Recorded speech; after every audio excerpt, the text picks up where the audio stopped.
Buenos días, un feliz sábado para todos nuestros amigos que nos están viendo a través de diferentes medios, televisión abierta, cable, radio, internet, streaming.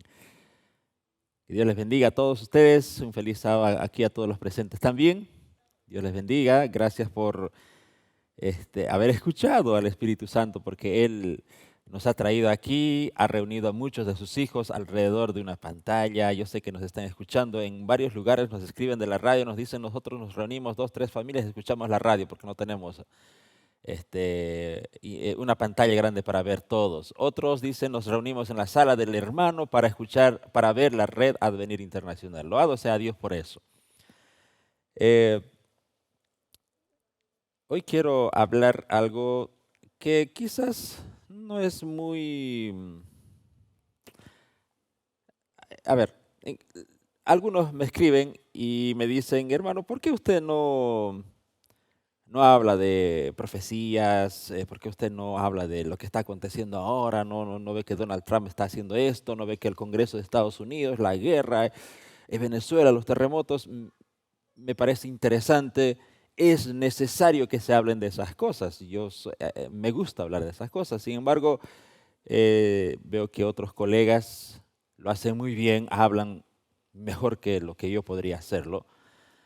Por eso, en algún momento oré al Señor y dije, Señor, ¿qué es lo que quieres que hable? Y desde un buen tiempo vengo hablando de una temática que lo he dividido en muchas partes y lo he hablado en varias partes y hoy quiero continuar con eso.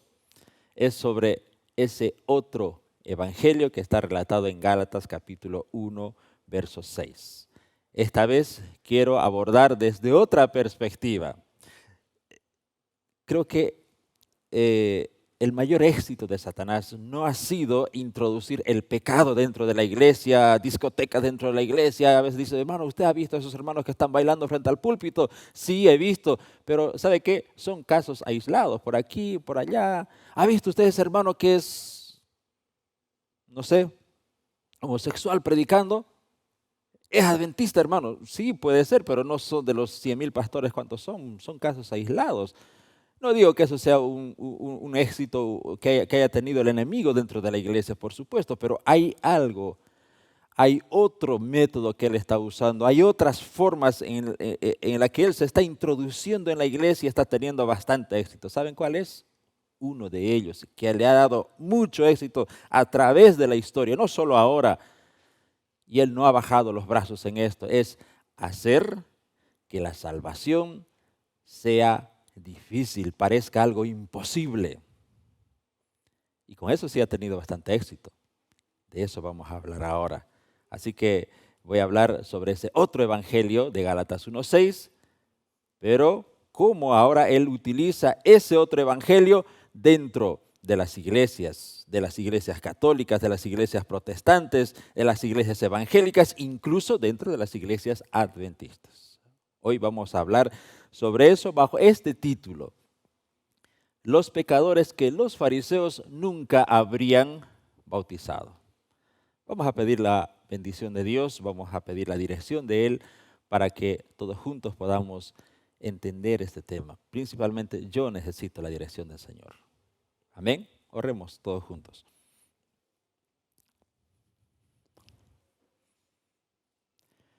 Eterno Padre, en nombre de Jesús, te damos gracias por habernos reunido en diferentes partes del mundo. Tus hijos están dispersos, Señor, escuchando estos temas a través de diferentes medios de comunicación.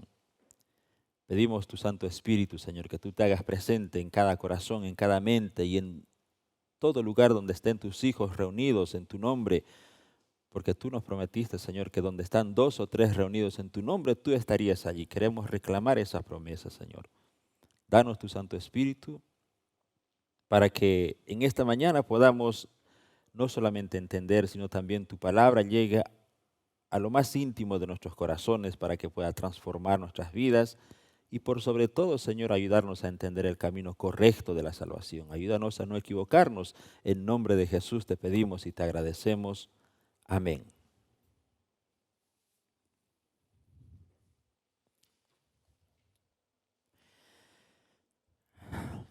Dicen que cuando en la casa hay alguna persona que está enferma o tiene algún impedimento o alguna discapacidad, es la que más atención centra, ¿no? Es decir, a la que más atención se le da. Yo hace, qué sé yo, muchos años atrás, cuando era joven, soltero todavía estaba, bueno, yo a los 18 años, después terminé la secundaria, salí de casa, me fui a estudiar al extranjero. Después de unos años de trabajo y todo, por creo que 2, 3 años, volví a casa por un tema de estudio. Y en esa ocasión lo que me pasó fue lo siguiente: me accidenté en moto. Fue un accidente, pero fue terrible porque la tibia y el peroné estaban literalmente así de suelto, ¿no? Se llamaba fractura expuesta, ¿no? Y bueno, yo me asusté, por supuesto, al ver a mi pie así. Dije, nunca más voy a volver a caminar. Un policía de civil me agarró, me puso los pies ahí, me subió a un vehículo y me llevó a la clínica. Y bueno, gracias a Dios el Señor puso un buen traumatólogo y que inmediatamente él hizo todo lo que tenía que hacer, me lo puso en el lugar, me puso un perno y me dijo, le pregunté, la primera pregunta, ¿no? ¿Cuántos días de reposo?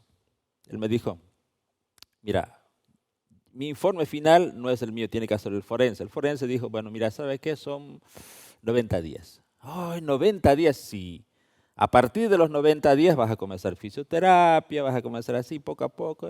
Tranquilo, Eduardo, vas a sanar en 6 meses, me dijo así. Oh, para mí 6 meses era una eternidad. En fin, entonces me llevaron a casa. Como yo era vegetariano y mi dieta fue más estricta, puras frutas comí, tenía fiebre, dolor, no daba ganas de comer, mis heridas nunca se infectaron y estuve en casa. En casa, yo me di cuenta después, toda la atención de la casa se centraba en mí. Tenía mi dormitorio, mi cuarto, mi padre me instaló mi computadora, mi impresora al lado de la cama para que yo esté sentadito y no me deprima. Mi padre me llevaba al baño porque no podía andar, me tenía que alguien sostener del hombro, me ayudaba a bañarme los primeros días, por supuesto. Mi madre siempre con la comida bien atenta, se daba el trabajo de seleccionarme bien, leches de almendras, frutas, cero harinas, me acuerdo que me hacía galletas de avenas con almendras. Y a cada momento, Eduardo, todos se asomaban a mi cuarto, ¿está todo bien? ¿Necesitas algo más? Y yo decía, no, está todo ok, sí, por favor, esto, aquello. Yo era el rey, mandaba y ellos me traían porque estaba en una situación diferente. Me acuerdo incluso que una vez mi hermana, todavía era estudiante de medicina en esas épocas, ella se dio el trabajo de comprar un sofá exclusivamente para mi situación, para que yo esté así y esté en la sala también compartiendo con ellos en algún momento. Entonces, yo me di cuenta que me atendían mejor que en cualquier clínica de las más caras. Y bueno, me di cuenta que había tenido una familia, pero tan buena. Yo doy gracias a Dios por mis padres, por mi hermana. Somos pequeña familia, ¿no? Y bueno, ahora, a donde yo quería llegar era que en ese tiempo yo era el centro de todo.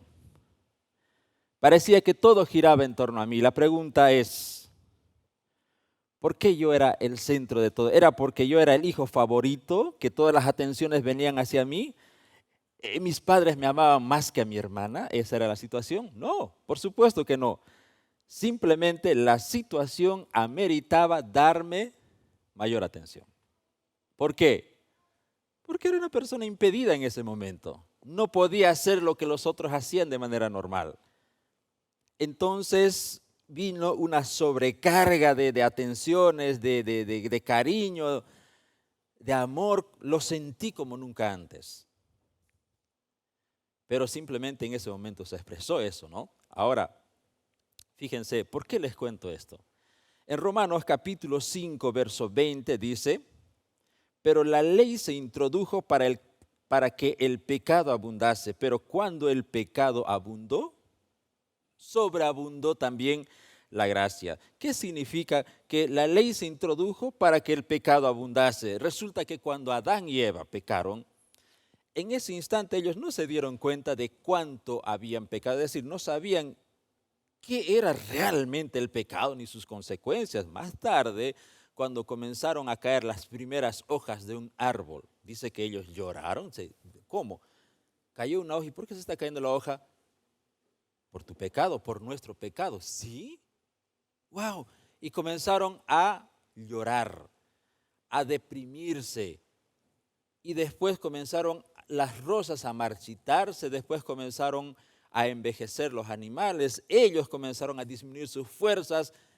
Imagínense cuando Dios tuvo que matar antecitos de eso a un cordero por culpa de ellos lloraron amargamente y dijeron, no, nosotros sí realmente pecamos. ¿Por qué? Porque la ley apareció, la ley dijo, no harás esto, no harás esto, no harás aquello, y ellos sentían, pero nosotros hicimos todo lo contrario.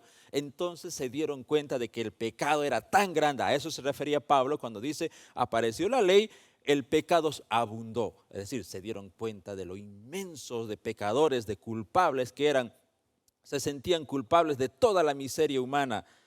Pero Romanos 5:20, en la segunda parte, ¿qué dice?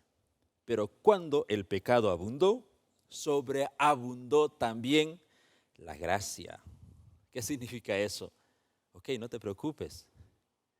Has pecado tanto, pero hay también más gracia todavía para salvarte de esa cantidad de pecados. La muestra del cielo de que la gracia sobreabundaba, ¿cuál era?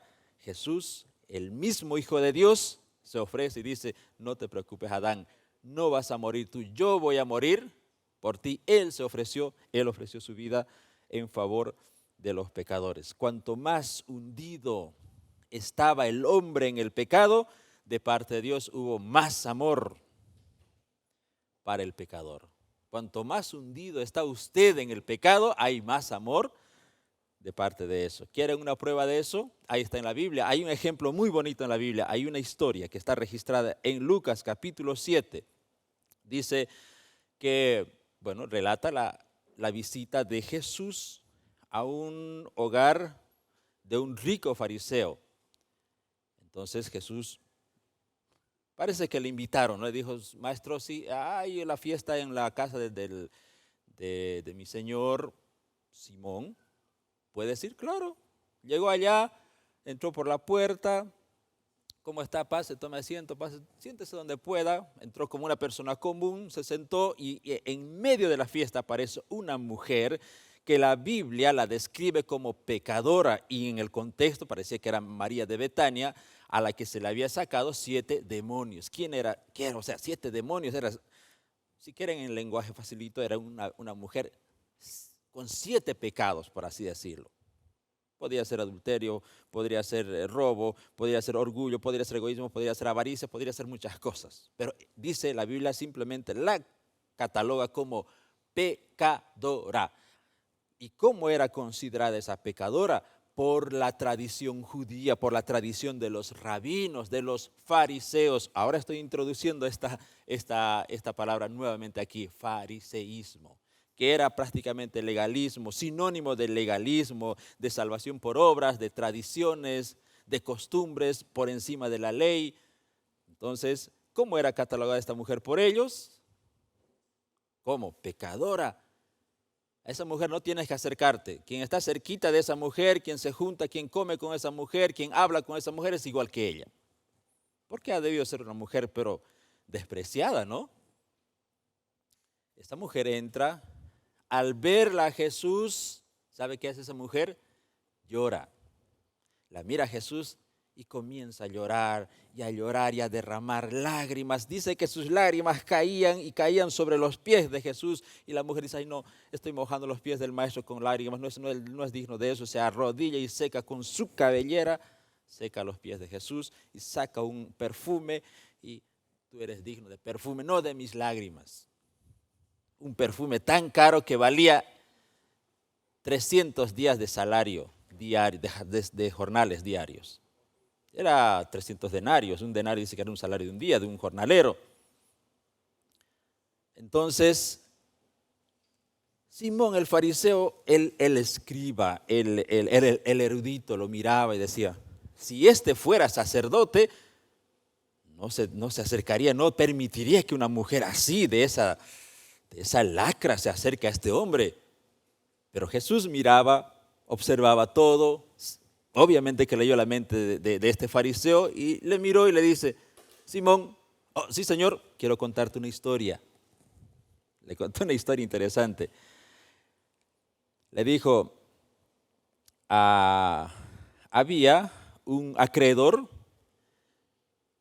una persona a quien le debían voy a hablar en nuestro lenguaje, ¿ya? Habla en denarios, pero vamos a decirlo en nuestro lenguaje, en nuestro contexto actual. Había un señor a quien le debía, un deudor le debía $500, el otro le debía $50. Bueno, un día se acercan los dos, el de 500, el de $50, dice, Señor, por favor, no puedo pagarte ahora los $50, puedes esperarme, es que estoy en una situación crítica. Ha debido ser realmente pobre para no poder pagar $50. Entonces el hombre dice, bueno, y aparece el otro de $500 con la misma petición, por favor, que las cosechas no me fueron mal, te voy a pagar más adelante, estoy en una situación crítica, por favor, por favor. El acreedor dice, ya, ¿sabe qué? Anulemos toda deuda. Ya no me debe nada más. ¿Qué? El de $500, sí, tú ya no me debes nada. El de $50, ¿qué hizo? Lo mismo, al de $50, ¿no? Dice, tú también, y yo, Señor, también no me debes nada. Se anuló la deuda de ambos. Y Jesús hace una pregunta. ¿Quién de los dos deudores ama más al acreedor? Simón hizo un razonamiento y dijo, claro, al que se le perdonó $500, por supuesto. Y Jesús le dice, bien has dicho, has hecho un buen razonamiento. Ahora fíjate esta mujer, desde que entró, no ha cesado de ungirme, de respetarme, tratarme como a un ser querido, pero tú no me has dado el beso. El beso hoy día sería pues el darle la mano, Señor, por favor, pase. Aquí es el lugar de privilegio, siéntese por favor acá. No le hicieron eso, no lo ungieron con perfume, se ungía generalmente a las personas muy importantes. Jesús era importante, Jesús era el Salvador del mundo, era el Mesías, pero este fariseo, ¿qué decía? ¿Cuál era la consideración de los fariseos? ¿Se acuerdan de la historia que conté hace unos temas atrás? Cuando dos fueron al templo a orar, un publicano y un fariseo, ¿cuál era la consideración de sí mismo de un fariseo? Yo soy bueno, no tengo necesidad de nada, exactamente como quién, como el laodiceano. Yo no necesito de qué, Salvador, por favor, ya diezmo todo. ¿Qué decía el fariseo? Doy diezmo, ayuno 2 veces por semana, soy líder, estudio la Biblia, me lo sé toda la Torá, la Mishnah también, el Talmud también, me lo sé todo. No sentía necesidad de un Salvador, por eso ni siquiera reconoció al Salvador ahí adentro que estaba en su casa. En cambio, la otra mujer, ¿por qué lloraba? ¿Saben por qué lloraba esa mujer? ¿Por qué lloraba? O sea, voy a usar el término que no está en la Biblia, pero se supone que es así, lloraba desconsoladamente, a sollozos, porque dice que derramaban lágrimas a tal punto que mojaba los pies y tuvo que secarle esa mujer. ¿Por qué lloraba? ¿De decepción? ¿De miedo? No, lloraba de alegría, porque miraba en Jesús, ¿qué cosa? Paz. Miraba en Jesús esperanza, miraba en Jesús salvación, porque había visto en Jesús un evangelio diferente al que predicaban los fariseos. Un evangelio que sí llenaba de esperanza, de salvación. Y esta mujer, al que se le había perdonado sus pecados, ¿ya? Ella simplemente, al estar cerca de los pies de Cristo, se sentía perdonada, se sentía justificada. Ahora, hay algo interesante. Quiero que les voy a plantear una escena. Hagamos de cuenta que los fariseos eran los que decidían la salvación de los judíos. ¿Se imaginan ustedes que esta mujer llega al templo, esta mujer, la que estaba en la fiesta, llega al templo, toca la puerta y ahí sale un fariseo, un rabino, y le dice, y lo mira de pies a cabeza, y le dice, ¿y qué quieres, mujer? Y ella le dice, quiero bautizarme, quiero ser parte del pueblo de Dios. ¿Qué le hubieran respondido los fariseos? ¿Qué se imaginan? No necesitamos imaginarnos, sabemos el contexto. En los estudios anteriores hablamos sobre la postura, la ideología de los fariseos respecto a la salvación. ¿Saben qué le hubieran dicho? Lo hubieran visto así, quizás con su atuendo diferente, no muy común en los conservadores religiosos. Le hubiera dicho, tú eres una pecadora. Porque ella era pecadora, sí era pecadora. Era digna de muerte, sí. Era una adúltera, sí. Tenía un pasado vergonzoso, por supuesto. ¿Saben qué le hubieran dicho? Bueno, mujer, ¿quieres pertenecer al pueblo de Dios? Primero, demuestra que has cambiado. Segundo, tienes que reparar tu reputación. Tu reputación es muy fea como para pertenecer al pueblo de Dios. Tercero, tienes que dejar de ser conocida como pecadora, como la que eras. Tienes que abandonar todas tus cosas. Cuarto, aquí están nuestras normas, una lista de normas, de tradiciones, de costumbres que ni siquiera estaban escritos en la Biblia. Y le decían, tienes que hacer esto, esto, aprendete de memoria y practicarlas. Después veremos si te salvas. Esa era, ¿qué? El protocolo de salvación de los fariseos. Cuando estoy hablando de fariseos no me estoy refiriendo en sí a la casta general. Hubieron muchos buenos fariseos. Ya, por ejemplo, Pablo era uno de los fariseos que fue convertido. Su maestro Gamaliel, otro fariseo que era muy bueno, que defendió al pueblo de Dios. Nicodemo era otro fariseo muy bueno. En la historia los fariseos se han destacado por ser, y gracias a ellos nosotros tenemos quizás la Biblia conservada, porque ellos más tarde, siglos más tarde, la casta de los fariseos y los escribas, que eran los eruditos en la ley, fueron los que conservaron los escritos y los que transcribieron, y gracias a ellos tenemos hoy la Biblia. Sin embargo, en el tiempo de Cristo, mucho más antes, los fariseos, al haber tomado el liderazgo espiritual de Israel, se habían desviado tanto que habían cambiado la salvación por la fe a salvación por obras. En el tiempo de Jesús, entonces, la figura de fariseo simplemente se asociaba a legalismo, a salvación por obras, a tradiciones, a manipular la ley a conveniencia. Eso era. Por eso estoy usando ese término de fariseo. No es porque fariseo sea en sí algo malo, ¿ya? Lo mismo que publicano, vamos a hablar enseguida. Entonces, esa mujer estaría frente a los fariseos. Le hubiera dicho, no, tú tienes que hacer muchas cosas. Pero, ¿saben cómo la miraba Jesús a esa mujer? Jesús no le dijo, bueno, ¿quieres que te perdone? Primero ve, cambia tu vida, después de unos cuantos años que hayas cambiado bien, hayas hecho varias cosas, vienes y te salvo. ¿Eso dijo Jesús? No. Jesús simplemente la aceptó, la perdonó, ella se sintió aceptada, ella sintió paz y luego, ¿qué pasó? Su vida fue transformada. Eso es lo que nos cuenta la historia bíblica. Cristo mira a las personas no por lo que es o no es por lo que es su pasado. Estoy haciendo estas reflexiones, mis hermanos, en el contexto no solamente del liderazgo. Yo quiero que aquí también se involucren ahora los papás de muchos jóvenes, niños, adolescentes, que tienen sus hijas catalogados como esta mujer, que no son las personas correctas.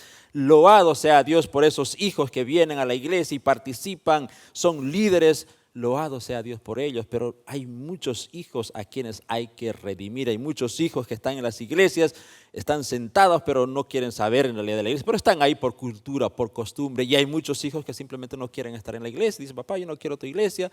Otros hijos están tal vez drogándose, otros hijos de hermanos están en las discotecas, Otros hijos están viviendo su vida. Quiero que los padres reflexionen un poco sobre lo que vamos a hablar ahora.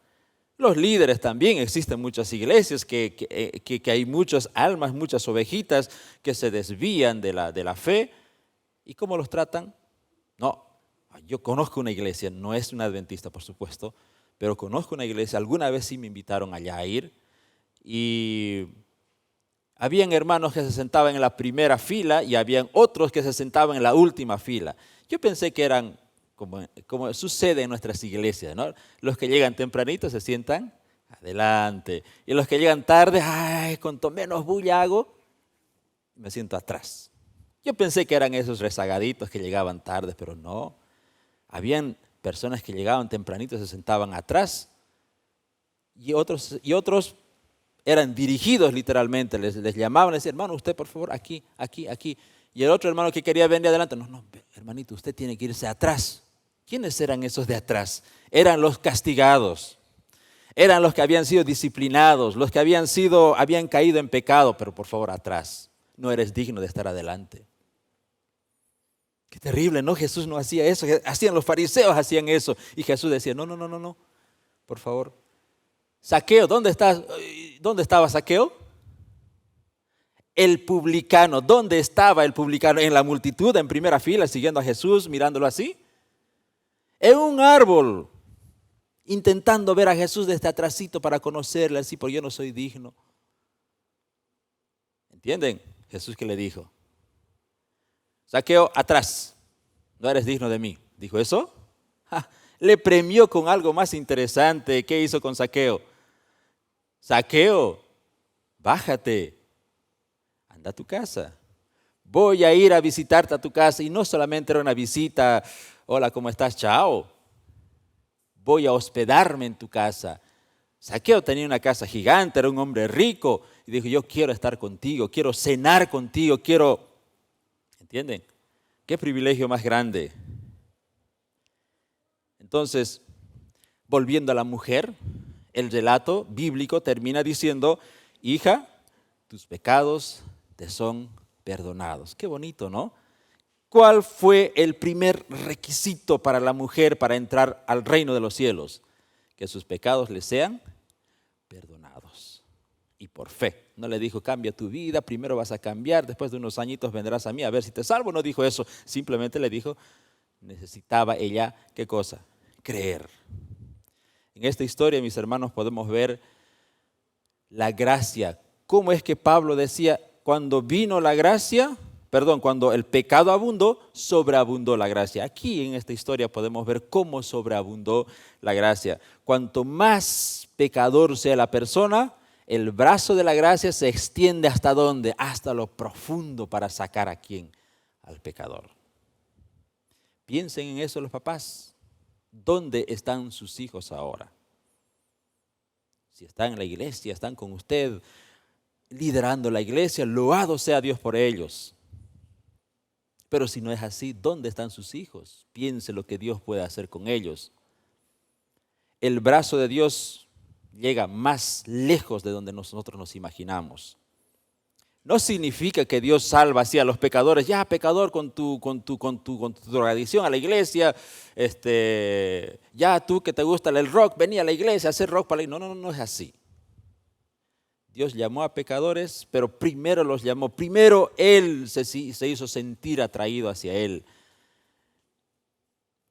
Después les habló del evangelio, les dijo que así como ustedes son pecadores, todos somos, incluyendo esos fariseos, incluyendo todos esos mis discípulos, aquí son pecadores en mayor o en menor grado, todos son culpables, todos tienen que morir, todos necesitan de un cordero, todos necesitan de mi sangre, de mi redención. Eso entendió esta mujer y esta mujer fue transformada. Qué lindo, hermanos. Ese evangelio, ¿sabe qué? Este tipo de evangelio es muy incómodo para quienes les gusta el legalismo, les gusta, ¿sabe qué? Primero tienes que cumplir esto para ser bautizado, esto para ser salvo, a ver si Dios te salva. Entonces, pero Jesús enseñaba algo diferente, decía, primero tiene que ser justificado, el ser humano primero tiene que ser perdonado, ¿para qué? Para ser santificado, para ser transformado por medio de la fe. el problema de los fariseos no es que ellos negaban el perdón de Dios. No negaban, perdón, la salvación, sino, como dije al principio, la distorsionaban. Lo hacían pesado. Mateo 23, verso 4, si ustedes tienen su Biblia, abra su Biblia, Mateo 23, 24. Les dijo, porque ustedes atan cargas pesadas, difíciles de llevar y las ponen sobre los hombros de los hombres. Ni siquiera ellos podían moverlos, no quitaban el pecado, añadían carga, añadían reglas, añadían requisitos, añadían tradiciones. Ustedes saben que 200 años después, los mismos fariseos, los rabinos, hicieron una recopilación de todas las tradiciones orales que había en la tradición judía. A eso lo llamaron el libro de la Mishnah. Después hicieron otro libro que explicaba todavía la Mishnah, era el Talmud. Y bueno, eso reflejaba lo que tenían en el tiempo de Cristo. Y era tan sagrado respetar las tradiciones más que la ley incluso. Es decir, primero se ponía las tradiciones rabínicas antes que la ley. Entonces, ¿qué es lo que pasaba en el tiempo de Cristo? ¿Qué es lo que está pasando en muchos hogares y en muchas iglesias? Mientras los fariseos hacían difícil acercarse a Dios, Cristo, ¿qué hacía? Facilitaba el acercarse a Dios. ¿Quieren otro ejemplo? Que ya hablamos un poco de otro pecador que se acercó a Dios por el camino correcto de la salvación. Zaqueo. Ya dije, estaba caminando, estaba queriendo conocer a Jesús, se puso en un lugar, en un árbol, le dijo, Zaqueo, quiero entrar a tu casa, quiero visitarte. Había otro, dice que Zaqueo era jefe de los publicanos. ¿Quiénes eran los publicanos? En el anterior tema también hablé sobre los publicanos. ¿Quiénes eran los publicanos? Los publicanos eran judíos que se adjudicaban los impuestos, el cobrar impuestos de los romanos. Ellos pagaban una cierta cantidad de los romanos y los romanos les decían, ok, rescata tu inversión cobrando impuestos. Es ahí cuando ellos entraban al negocio negro de las extorsiones en la cobra de los impuestos. Es decir, tenía que pagar 10, por así decir, ¿no? Tenía que pasar $10 o $10 por mes por una cantidad de tierra. El publicano llegaba y decía, bueno, son 15. ¿Pero por qué si la ley romana dice que son 10? Sí, pero yo estoy cobrando ahora, ellos me han dado a mí, yo tengo que rescatar, tengo que dar de algo, ¿no? Y se enojaban, decía, estás sirviendo a Roma, encima Roma era el enemigo de Israel y encima tú estás cobrando. No, ya, pero no te voy a pagar. ¿Ah, no? Ok, entonces tenían soldados ahí y decían, bueno, lleven su guacha, su ternero.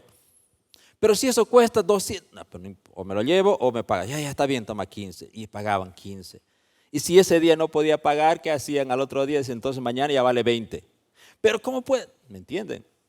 Eran odiados. No es que el trabajo de ser publicano era malo en sí, sino la forma en que muchos publicanos actuaban, y entre ellos estaba este jefe de los publicanos, que no era porque por simple jerarquía el jefe, sino porque él enseñaba a otros cómo extorsionar, cómo robar.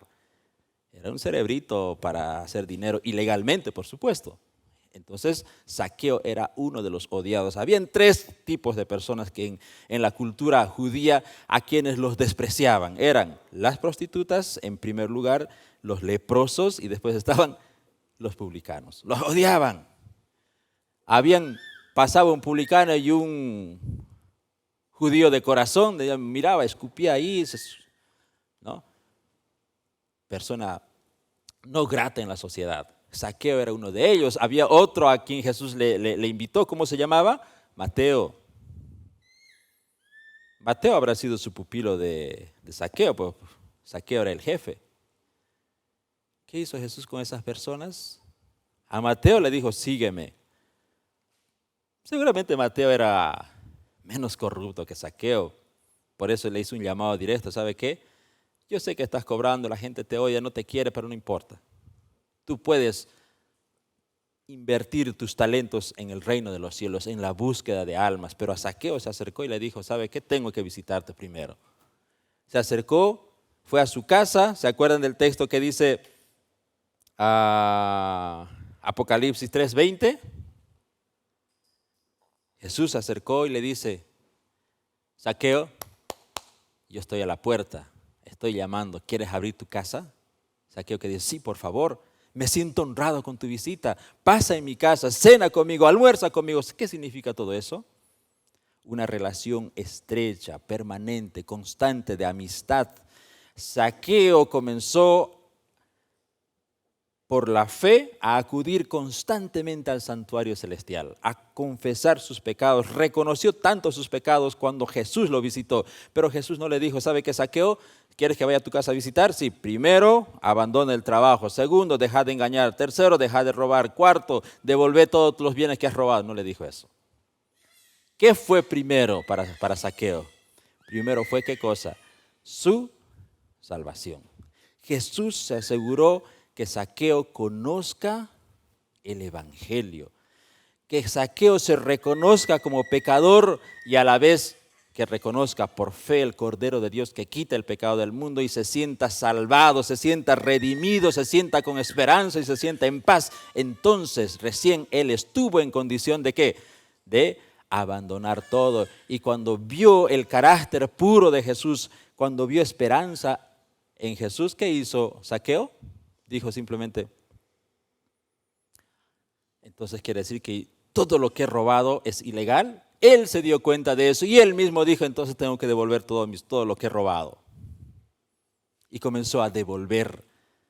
Tanto habrá sido sus batufias de robo, seguramente a la conciencia el Espíritu Santo trabajó después de que él fue convencido, después de que él fue salvado, desde que él se sintió seguro de su salvación, después de haber conocido a Jesús, dijo, yo me acuerdo que a este tipo le saqué, era 10, le saqué 40 porque me robé me saqué su burrito costaba 4 veces más de lo que él me debía. Él dijo, voy a devolver hasta 4 veces si es posible. La ley en el Levítica, en el Antiguo Testamento, decía que si alguien debía algo y por X razón no lo estaba pagando, debía devolver el doble. Él decía hasta 4 veces.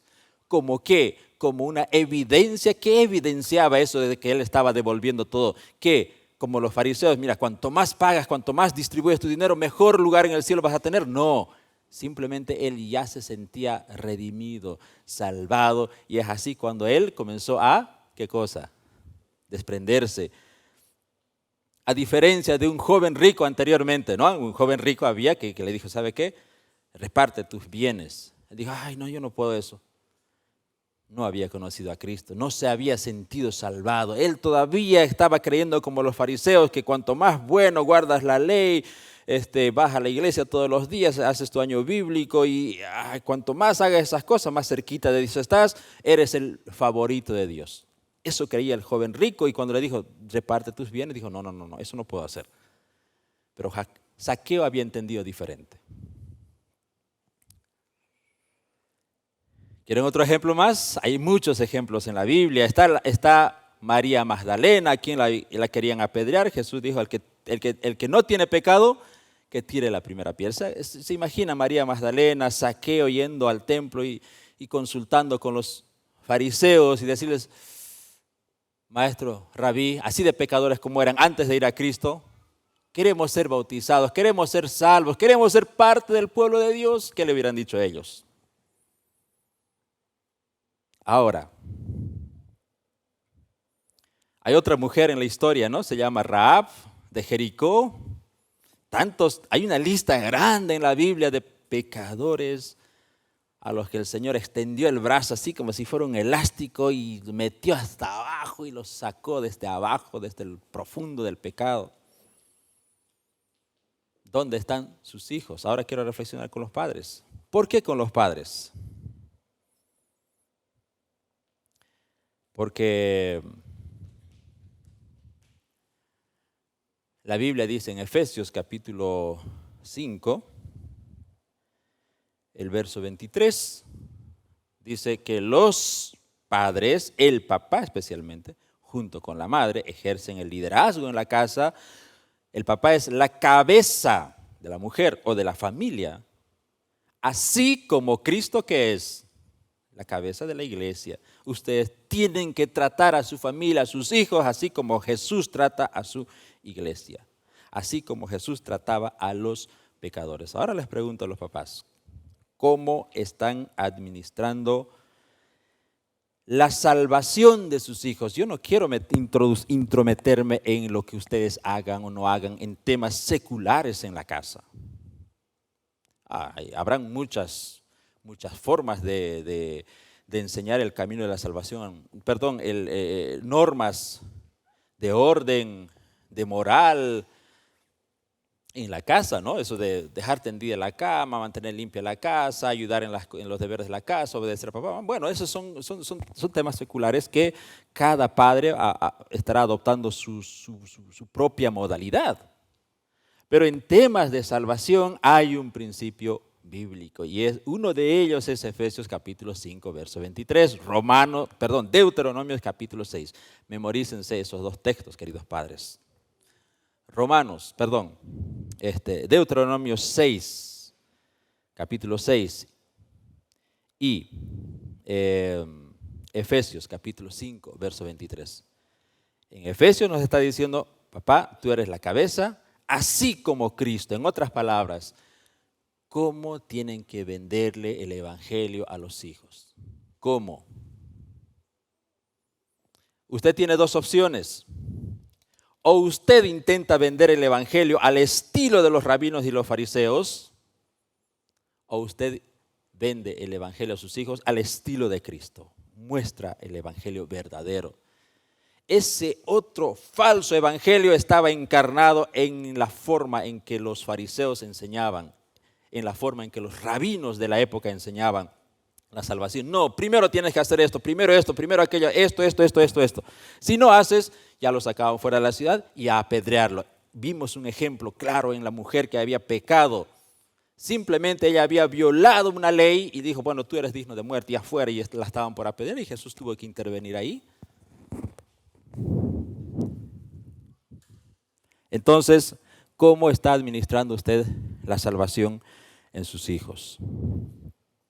¿Cómo está enseñándoles el evangelio? Recuerden, los papás, cuando los niños ven al papá en la casa, para ellos, estoy hablando de los niños, para ellos la figura paterna es la figura de Dios. Los niños no tienen la capacidad de ver a Dios como nosotros vemos a Dios por fe, a través de las escrituras, a través de la naturaleza. Vemos por muchos medios, miramos hacia Dios y nosotros lo conocemos por fe a Él. Pero los niños no, usted puede leérselos todo el libro de Hebreos, ellos no van a captar. Ellos simplemente van a mirar a papá y van a decir, así como papá es, así es Dios. ¿Cuál era el objetivo de Satanás en el tiempo de los fariseos, en la administración que ellos tenían respecto a la salvación? Simplemente era distorsionar el evangelio verdadero, distorsionar el camino de la salvación. Los fariseos lo hacían tedioso. En el próximo tema que vamos a hablar sobre las costumbres y las tradiciones de los rabinos en contraposición de la enseñanza de Cristo. Entonces, hay padres que se desesperan muchas veces cuando los hijos vienen a la casa. Tal vez una hija viene con la minifalda, el hijo comienza a hacerse un tatuaje y los padres comienzan a desesperarse. Dicen, ¿cómo es posible? Eres la vergüenza de la familia. He visto muchas familias que expulsan a sus hijos fuera de la casa. Aquí no, aquí pecadores no. ¿Cómo están administrando la salvación? Jesús, interesante, ¿no? Jesús, mientras los rabinos decían, fuera de aquí, apedreen a esa mujer. Y Jesús agarraba, iba a reciclar, diciendo, no, esta es candidata para la salvación. Qué interesante, ¿no? Mientras decían, si aparecía un publicano en primera fila, decían, fuera de aquí, ¿cómo es posible que este pecador esté aquí? Afuera, al otro lado, aquí estamos todos los justos, todos los correctos delante del maestro. Pero Jesús dijo, no, por favor, Zaqueo, estaba yendo justo en contra del legalismo en ese entonces. Jesús le dijo, Zaqueo, sí Señor, quiero entrar en tu casa. ¿Sabe qué significaba visitar, comer con una persona? Era tener una relación estrecha con esa persona. Y quien tenía relación estrecha con un pecador, para los judíos, también eres pecador, por eso estás con él. Seguramente es también ladrón, o es por eso está con ese otro ladrón. Entonces, ¿cuál era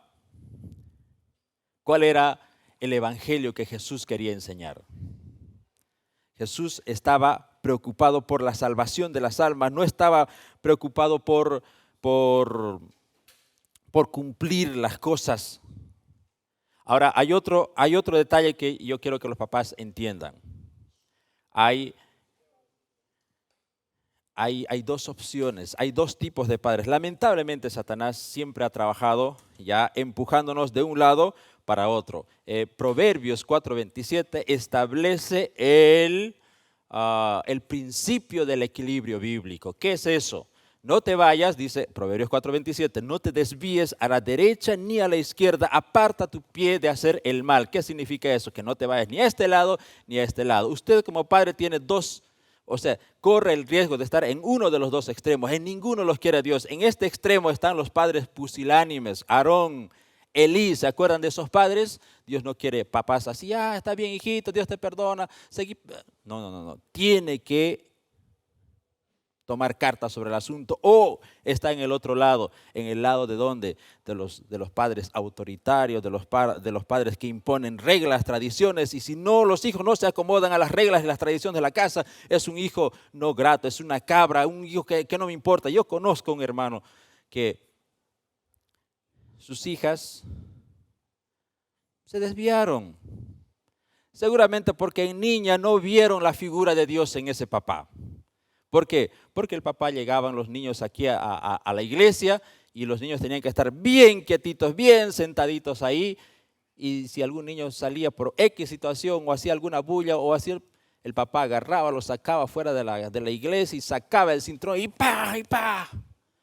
Aquí en la iglesia me tienes que estar quieto. ¿Por qué? Porque así es. Sus hijos no están en la iglesia. Yo hablé con uno de ellos y ¿sabe qué me contaron? Me dijeron, ¿sabe qué? El único recuerdo que yo tengo de la iglesia es que el diácono me sacaba de la oreja y afuera me daba mi sermón y después yo volvía, tenía que estar quietito. Tenía hambre, tenía sed, quería ir al baño, pero no me dejaban. ¿Qué era más importante para esos líderes? La tradición, la costumbre, la cultura. No importa si sientes o no sientes amor hacia Dios. No importa si tienes a Cristo o no en el corazón. Lo importante es que tienes que estar en la iglesia y quietito. Lo importante es que tienes que estar bien vestido. No importa si por dentro estás podrido. Jesús no dijo eso. Jesús decía otra cosa. Jesús decía, yo necesito que esos sepulcros blanqueados vuelvan a tener vida adentro. Pero al fariseo le dijo, ustedes son pura cascarita. Adentro están podridos y Jesús no quería eso. ¿Qué era más importante para Jesús? El corazón. La transformación, la paz. ¿Por qué muchos hijos no están en la iglesia? ¿Por qué muchos hijos se visten, hijas que avergüenzan, o muchos padres se avergüenzan de ellos? No lo juzgo. Seguramente hay otros ojos que le dicen, mira, ese papá que era tan cristianito, mira cómo está su hija. Seguramente que sí. Pero ¿por qué esa persona está así? ¿Por qué está tatuado? ¿Por qué se puso un piercing aquí, piercing allá? ¿Por qué está escuchando música rock el hijo que se crió en la iglesia? Pueden haber varias razones. Seguramente el papá no fue el ejemplo, no fue ese Cristo que el niño necesitaba ver, no fue ese evangelio viviente. Nada más a veces muchos padres somos muy teóricos, ¿no? Simplemente hablamos bien, pero vivimos diferente. Eso está mal. O muchos padres lo que hacemos simplemente es, usamos el tiempo del culto. Culto en la mañanita, culto en la tarde y listo. Con eso está ya evangelizado. No. El otro principio que les dije, Deuteronomio capítulo 6, ¿cuál es? Dice, vas a enseñar estas cosas a tus hijos cuando te levantes, cuando te acuestes, cuando estés caminando, cuando estés andando por la calle. Por todo ello tienes que hablarle del evangelio. Pero ¿qué pasa con los papás? Los papás hoy día en la vida moderna, en la mañanita apenas hacemos culto, después se van al colegio y no los vemos más todo el día y ¿Cómo queremos que los hijos se salven? En esas situaciones tienen que aprovechar. Mientras manejan, mientras están en el micro, mientras están en la casa, los papás tienen que darle el evangelio, hablarles del amor de Dios. Los hijos, mis hermanos, los hijos, nuestros miembros de la iglesia, todos aquellos débiles en la iglesia que por X situación no están bien, no vienen a la iglesia o vienen pero son aquellos indiferentes que dicen no quiero ningún cargo. ¿Por qué? Porque hay una frialdad de corazón. Ellos tienen que conocer primero a Jesús. Tienen que tener la experiencia que tuvo Jacob, que tuvo María Magdalena, María de Betania, que tuvo Zaqueo, la misma experiencia que tuvo el ladrón de la cruz, por cortito tiempo, pero él fue salvado también. En la tradición judía ese ladrón jamás iba a ser salvo. Imagínense el ladrón si yo quiero salvarme, pero ¿cómo? ¿Me entienden? El carcelero de Filipos también fue salvado. Sin las reglas rabínicas, primero fue transformado. ¿Por qué muchos hijos hoy no están en la fe? Porque ellos no han conocido a Cristo. Por lo tanto, ¿qué tiene que hacer usted? Usted tiene que dirigir su mirada de esos jóvenes a los pies de Cristo. Si ellos no miran en usted una copia de Jesús, entonces usted está perdiendo tiempo. Lo único que tiene que hacer, lo primero que tiene que hacer es usted doblar sus rodillas y decir, Señor, sálvame primero a mí, porque mi hijo está siguiendo mis pisadas. Sálvame a mí.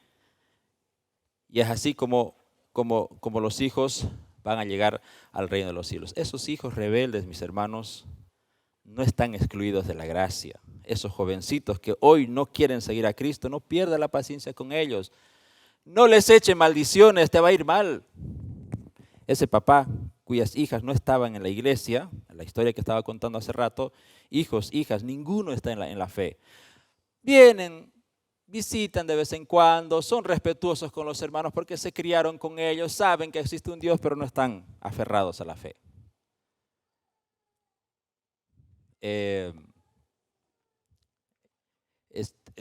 ¿Sabe qué hizo ese padre? Dijo así, como estos hijos, ninguno siguió mis caminos, según él es una persona intachable, les voy a desheredar a todos. Y de hecho, las hijas se casaron, vivieron lejos, nunca les mandó plata, un tipo muy adinerado, gasta sus bienes donando a la iglesia por aquí. No lo juzgo, él está en su libre derecho de hacer, simplemente estoy usando esta historia para que ustedes analicen y acudan al santuario celestial. Esos niños se quedaron sin, o sea, hijas, hijos se quedaron. Había uno, el que sí, más o menos le siguió, estuvo en la iglesia por un buen tiempo, dijo, este es mi hijo favorito. A él sí le ayudó, le mandó plata, le mandó dinero para sus proyectos. Pero a las otras, que no quisieron seguir el camino, el mal camino que el papá diseñó, lamentablemente, o sea, él era una persona, lo habrá hecho en sus buenas intenciones, pero era una persona muy así, que los castigaba y que si no hacían las cosas, pam, pam, pam, ¿no? Un evangelio por obras. Eso aprendieron los hijos, no quisieron seguir. Uno de ellos decía, yo no quiero seguir. Otra familia igual me decía, yo no quiero ir a la iglesia. Pero lo único recuerdo que tengo es eso de la iglesia. Eso no era el evangelio, mis hermanos. Jesús dice en Timoteo capítulo 1, verso 15, Cristo vino al mundo para salvar a los pecadores, de los cuales yo soy el primero. Es lo primero que tenemos que hacer los líderes de la iglesia, llegar a los pies de Cristo y decir, yo también soy tan pecador como ese hermano que está débil en la fe, como ese hermano que salió de la iglesia, como ese hermano que cayó en pecado. Soy tan débil y que ese mismo Cristo tiene que salvarlo a él y a mí primero. El papá tiene que decir lo mismo. Soy tan pecador como ese mi hijo que está afuera, que ese mismo Cristo que me salva a mí, que me tiene que salvar y redimir de mis pecados, también tiene que redimir a mi hijo, a mi hija.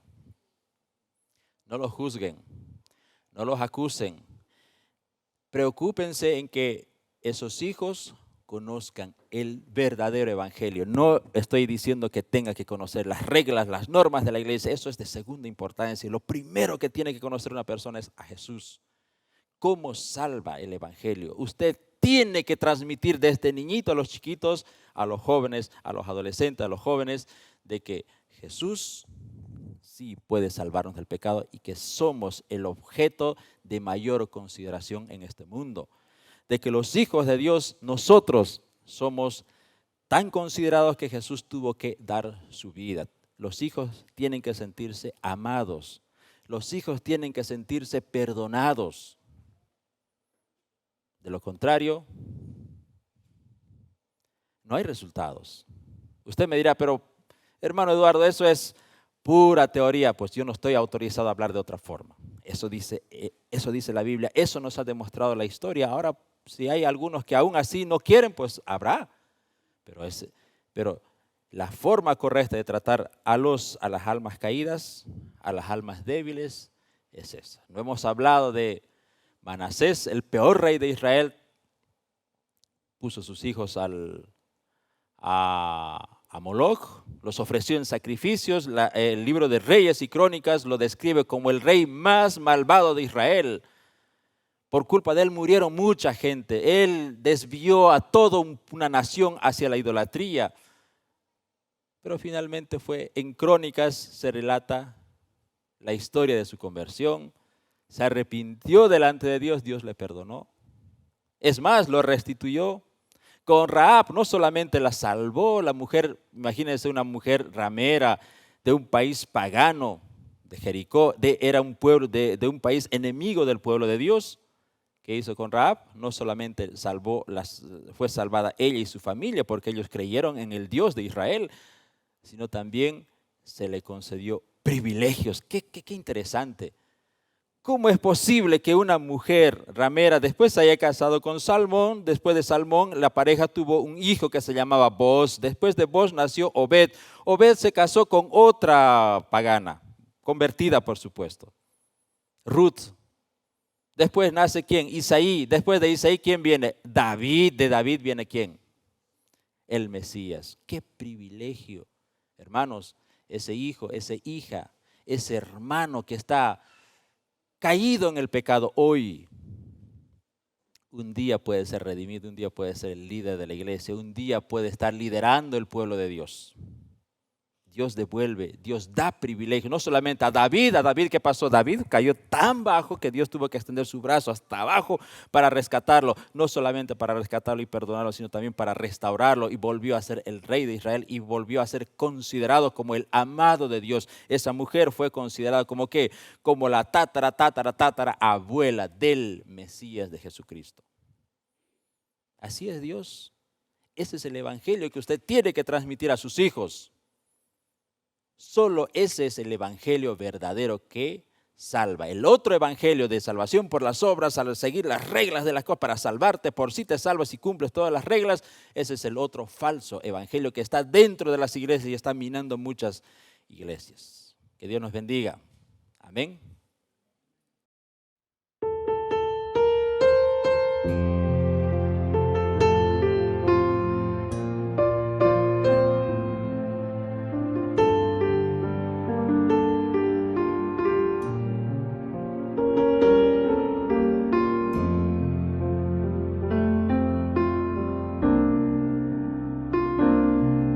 No hay esperanza alguna si el mundo vive lejos de Dios. No hay esperanza de amor ni de paz cuando el odio nos invade feroz. No hay esperanza de vida en quienes ya no aman a Dios. No hay esperanza de un mundo mejor, y sin Cristo solo existe dolor. La esperanza es Jesús, Él es nuestro camino. La esperanza es Jesús, nuestra luz entre espinos. La esperanza es Jesús y certeza de salvación para un mundo que no ve solución. La esperanza es Jesús.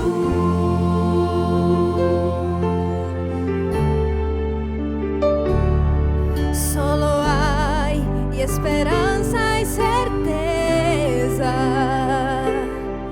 en que ya salió vencedor. Y hay esperanza en Cristo el Señor para un mundo que no tiene amor. La esperanza es Jesús, Él es nuestro camino. La esperanza es Jesús, nuestra luz entre espinos. La esperanza es Jesús y certeza de salvación para un mundo que no ve solución. La esperanza es Jesús. La esperanza es Jesús.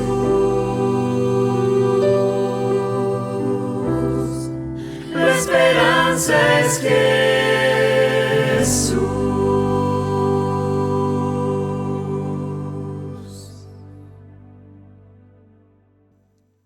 Muchas gracias a los jóvenes por devolver los talentos que Dios les ha dado en el canto.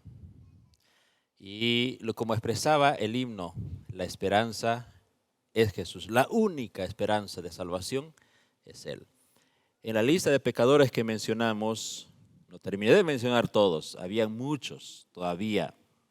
Tenían algo en común, todos eran inmorales, todos eran asesinos, ladrones, todos habían endemoniados, habían prostitutas, habían traidores, habían extorsionadores en la lista de pecadores que Jesús salvó.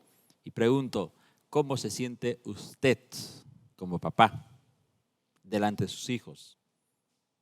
Pablo dijo algo, que Cristo vino a salvar al mundo, a salvar a los pecadores de los cuales yo soy el primero. Y ese es el primer paso que debemos dar nosotros, los líderes, los padres, sentirnos pecadores. Todos ellos llegaron a Jesús con las manos vacías. Ninguno dijo, mira lo que yo hice, esto hice, por favor, ahí junté puntos, ¿puedes perdonarme? Ninguno. Todos dijeron como David cuando se acercó al Señor en Salmo 51, ten misericordia de mí. Ahora les pregunto, ¿quiénes tuvieron más dificultad para entrar en el reino de los cielos? No fueron las prostitutas, no fueron los publicanos, no fueron los endemoniados, no fueron los ladrones. ¿Saben que les contó una historia Jesús? Y con esto termino. Le dijo, había un papá que tenía 2 hijos. A uno le dijo, por favor, hijo, anda a la viña. El hijo mayor dijo, sí, voy. Y el otro hijo le dijo también, ¿puedes ir a la viña? Le dijo, no, no voy. Ay, dice que el hijo que dijo que sí, no fue. Y el hijo que dijo que no voy, fue. La pregunta es, ¿cuál de los dos hizo la voluntad del Padre? Y Jesús le dijo algo interesante. En el contexto de lo que hemos hablado, respondió a esto interesante. De cierto os digo, eso está en Mateo capítulo 21. De cierto os digo, que los publicanos y las rameras van delante de vosotros primero al reino de Dios. ¿Por qué? Porque simplemente ellos reconocían su dignidad. Usted tiene que transmitirles ese evangelio. Hijo, tú eres pecador, ¿estás mal? Sí, yo también soy pecador. Pero Jesús vino por nosotros, vino a salvarte a ti, vino a sacarte de ese lugar. Transmítanle el evangelio. Es la única forma de que Jesús pueda rescatar a nuestra familia, a los hermanos de la oscuridad del pecado. Vamos a orar juntos.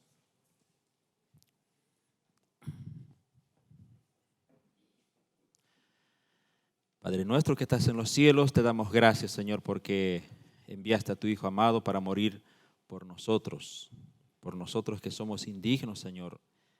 ¿Quiénes somos como para que te hayas fijado en nuestras vidas llenas de pecado, llenas de culpa, Señor?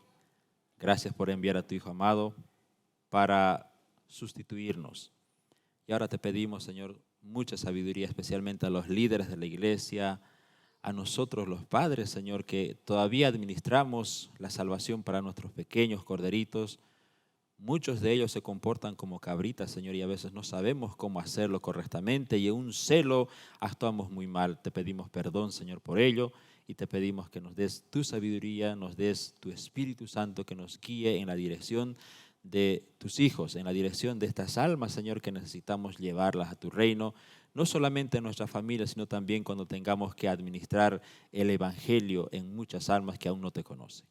Danos, Señor, tu Santo Espíritu, acompáñanos, bendice a todos tus hijos que están escuchando este mensaje, Señor, sé con ellos, que tu Santo Espíritu toque sus corazones, les dé sabiduría para enfrentar los desafíos de la dirección, especialmente a los padres. En nombre de Jesús te damos gracias y te pedimos, amén.